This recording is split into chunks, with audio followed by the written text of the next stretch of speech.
kotoran pasar. Dan kami coba menertibkan dan coba membersihkan, melaksanakan normalisasi. Semuanya setelah tertib, baru kita berusaha untuk merencanakan jalan. Karena kalau salurannya masih kotor seperti ini, masih ditumpuki sampah seperti ini, kita sangat yakin kondisi ini tidak akan bisa berubah. Terutama jalan masih tetap berlubang besar seperti ini karena salurannya tidak ada.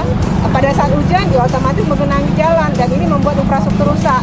Jadi sekali lagi kami berharap kepada para pedagang yang berjualan di sini, khususnya yang mempunyai tanggung jawab kepala-kepala pasar di sini, untuk betul-betul nanti bisa menertibkan pedagang, bisa masuk ke lingkungan pasar itu sendiri, jangan lagi berjualan di bahu jalan, dan kami akan berupaya untuk supaya saluran jalan di sini betul-betul kita perbaiki secara total, asalkan memang ada kerjasama dari banyak pihak, khususnya pedagang.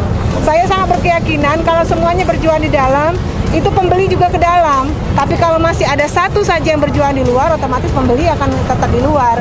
Kita akan panggil PD Pasar, Pol PP, dan juga kepala-kepala pasar, khususnya pasar-pasar ini kan banyak sekali pasar di sini. Pasar Multi Wahana, pasar Satelit, terus pasar Gria Musi, banyak sekali. Kita akan panggil semuanya untuk kita duduk sama-sama.